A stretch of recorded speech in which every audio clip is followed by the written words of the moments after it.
class bias. You're talking about working class girls as victims. You're the working class guy. Is this a harder fight when you don't have an accent like Douglas Murray? Do they put you down, the newspapers and mainstream media and all these people, because there's still class prejudice in this country? Oh, there's massive class. See, some people don't understand this. Americans don't really understand it. No, they don't get it. Until you live here for 10, 20 years, as I have, then you see it, and it's a full-on brainwash. I had a taxi driver to explain to me, because all the politicians, 90% of the Labour politicians went to private school. They're rich, middle class, upper class. Yeah. But yet they're the politicians for the working class. It's ridiculous. It's ridiculous. Yeah? There's no working class. I ran against a Labour mayor. I had this conversation with a voter, actually a Muslim lady, she was going to vote in Stratford. And she said, well, my father was Labour and my grandfather voted Labour. I was like, these people give two shits about the worker. They hate you. They hate you. They don't want anything to do with you. They're not here to help you. Do you know what the taxi driver said? When the politicians get in the car, they talk about the children. Yeah? They're talking about us. He said they're talking about the population. That's how they view us, the children. The children. They make decisions that are best for the children. They view us as the children. And the problem is with working class, because I walk a certain way, I talk a certain way. Yeah?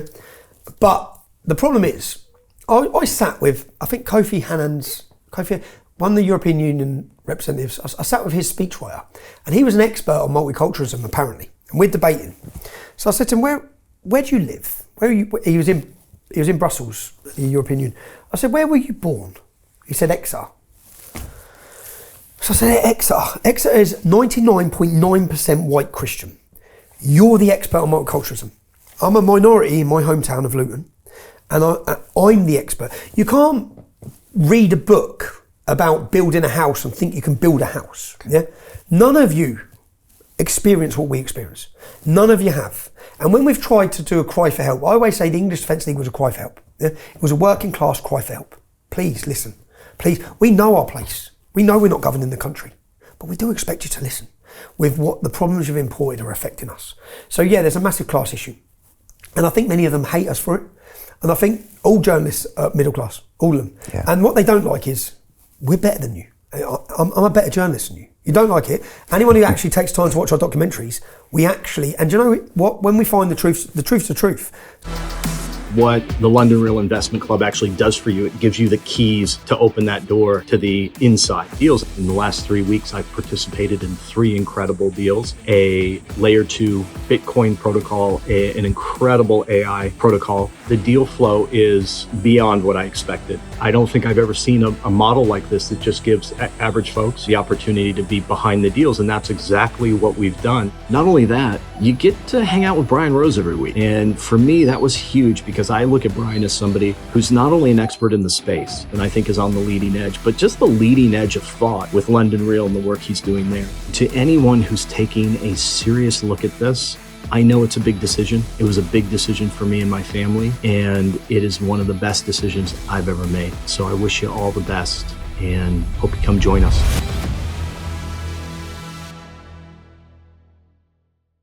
So I done a documentary called The Phantom Rape Gang. I don't know if you watched it. It's about Muslims who were accused of rape by a girl in Barrow, and she was lying.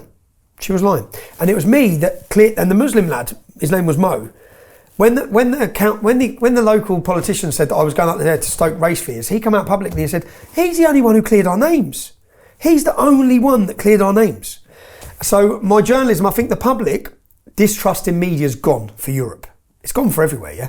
Once they've seen them lie, and remember, it was all right when we were being cancelled and deplatformed for talking about immigration or Islam. But when they started deplatforming nurses and doctors, yeah, then people started thinking, hold on a minute, right? Ordinary good working people are losing their jobs here. Something's not right here, yeah? And then you saw the lies.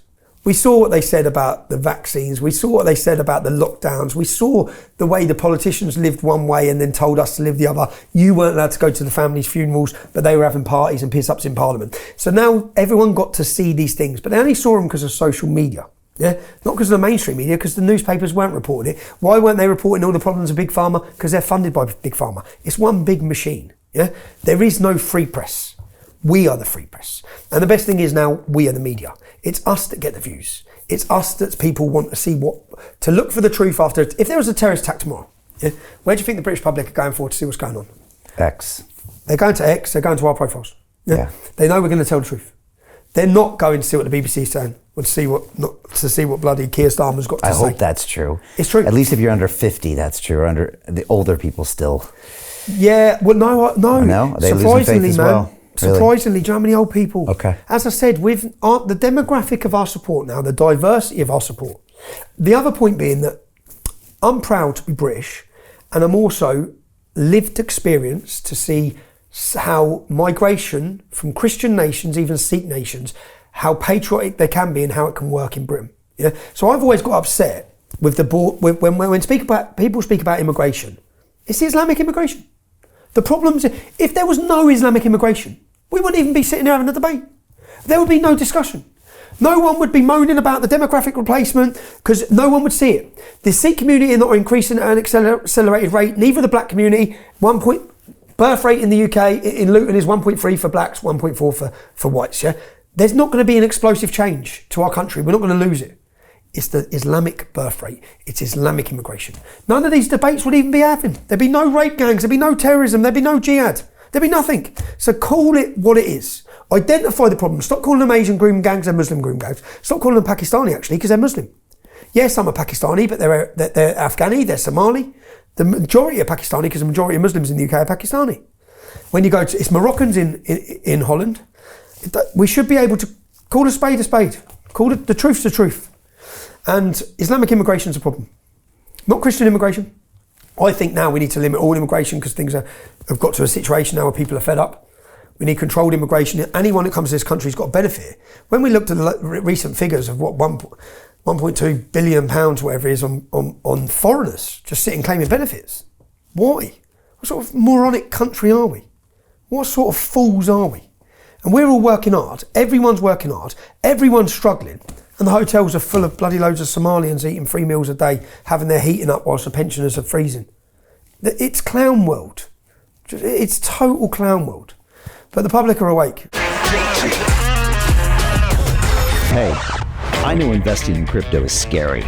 It takes a real leap of faith because there are so many scams, rug pulls, and bad actors out there. It's a dangerous business, which is why 95% of people lose all their money. Well, that's why I created the London Real Investment Club, so you can access the hottest deals on the planet and use the crypto bull market to create the generational wealth that you deserve. Join my team of over 100 people from around the world that are making millions of dollars behind the scenes investing in blockchain, AI, Web3 games, DeFi, Bitcoin, and more. Don't miss out. Click the link below to book a call with one of my team now. But hurry, this bull market will end soon. I know investing in crypto can be scary. That's why you gotta join the investment club. Pull the trigger. Let's do this.